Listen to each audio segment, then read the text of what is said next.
Hello. അപ്പോൾ ലക്ഷദ്വീപുകാരിയുടെ പുതിയൊരു വീഡിയോയിലോട്ട് എല്ലാവർക്കും സ്വാഗതം.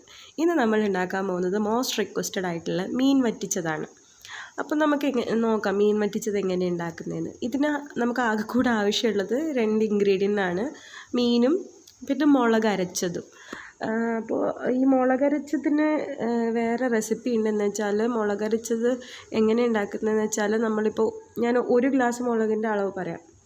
1 ഗ്ലാസ് മുളക് പൊടിക്ക് ഒരു 10 കുരുമുളക്, പിന്നെ കുറച്ച് 1 സ്പൂൺ ജീരകം, പിന്നെ വെളുത്തുള്ളി 2 അല്ലി വെളുത്തുള്ളി, ഇത്രയും ഇട്ടിട്ട് നമ്മൾ നല്ല രീതിയിൽ അരച്ചെടുക്കണം. മിക്സിയിലിട്ടോ ഗ്രൈൻഡറിലിട്ടോ നല്ല രീതിയിൽ അരച്ചെടുക്കണം. ഇതിപ്പോൾ 1 ഗ്ലാസ് ഒന്നും ഇല്ല കേട്ടോ, ഈ കുറച്ച് മീനേ ഉള്ളൂ. അപ്പോൾ അതിന് വേണ്ടിയിട്ടുള്ള ഒരു 2 സ്പൂൺ മുളകരച്ചത് മാത്രമാണ് ഞാൻ എടുത്ത് വെച്ചേക്കുന്നത്. അപ്പോൾ ഇനി നമുക്ക് ഈ അരച്ച് വെച്ച മുളകിൻ്റെ കൂട്ട് ഈ ചട്ടിക്കകത്തോട്ട് ഇടണം. പിന്നെ മെയിൻ ഇൻഗ്രീഡിയൻ്റ് ഇതിൻ്റെ ചട്ടിയാണ്.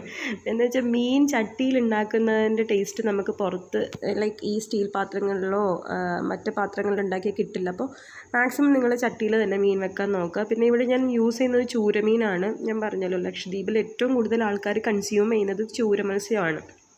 അപ്പോൾ ഇതിനെ നമുക്കൊന്ന് റഫായിട്ട് നല്ല രീതിയിലൊന്ന് ഇളക്കി കൊടുക്കാം.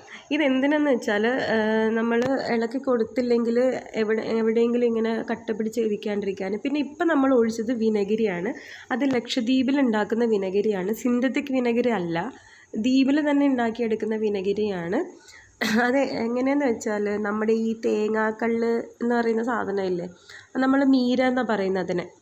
അപ്പോൾ കള്ളാവുന്നതിന് മുന്നുള്ള പരുവം അത് നമ്മൾ വെച്ചൊരു 3 മാസമൊക്കെ കാലാവധിയിൽ വെച്ചിട്ടാണ് ഈ സുർക്ക ലൈക്ക് വിനെഗിരി ആയിട്ട് മാറ്റുന്നത്. ഇനി നമുക്കിതിലോട്ട് ആവശ്യത്തിനുള്ള വെള്ളം ഒഴിച്ചിട്ട് നമുക്കൊന്നുകൂടി നല്ല രീതിയിൽ ഇളക്കി ഈ മസാലയൊക്കെ എല്ലാ സ്ഥലത്തും ഈവൻലി എത്തിയിട്ടുണ്ട് നമുക്ക് ഉറപ്പ് വരുത്താം. എന്നിട്ട് നമുക്ക് കുറച്ച് ആവശ്യത്തിനുള്ള ഉപ്പ് ഇട്ടിട്ട് ഇതിനെ ലോ ഫ്ലെയിമിൽ വെച്ച് നമുക്ക് വേവിച്ചെടുക്കാം. ഇനി നിങ്ങൾക്കിത് ചാറിൻ്റെ രീതിയിലാണ് കൂട്ടാൻ ആഗ്രഹമെങ്കിൽ, ഇത് വെന്ത് വരുമ്പോൾ അവസാനത്തെ ആ സ്റ്റേജിൽ വെന്ത് വരുമ്പോൾ നിങ്ങൾ ചെയ്യേണ്ടതെന്ന് വെച്ചാൽ, കറിയുള്ളി കുറച്ച് ഒന്ന് ഈ കടു തൂങ്ങിക്കുന്ന പോലെ കറിയുള്ളി ഒന്ന് തൂങ്ങിച്ചിട്ട് ഇതിൻ്റെ മേലൊന്ന് ഒഴിക്കുക. അല്ലാണ്ട് നല്ല രീതിയിൽ വറ്റിച്ചിട്ടാണ് യൂസ് ചെയ്യാൻ ആഗ്രഹമുള്ളവരാണെങ്കിൽ കറിയുള്ളി തൂങ്ങിച്ചിട്ടും ചെയ്യാം, അല്ലാണ്ടെയും ചെയ്യാം. വറ്റിക്കുന്നതാണെങ്കിൽ കറിയുള്ളി തൂങ്ങിക്കാത്തതായിരിക്കും നല്ലതെന്ന് എനിക്ക് തോന്നുന്നു. അല്ല, എനിക്ക് ഈ ചാറ് ടൈപ്പിലാണ് കറിയുള്ളിയുടെ ടേസ്റ്റ് എനിക്കിഷ്ടം. അപ്പോൾ നമുക്കിപ്പോൾ നല്ല രീതിയിൽ നമ്മൾ ഇളക്കി.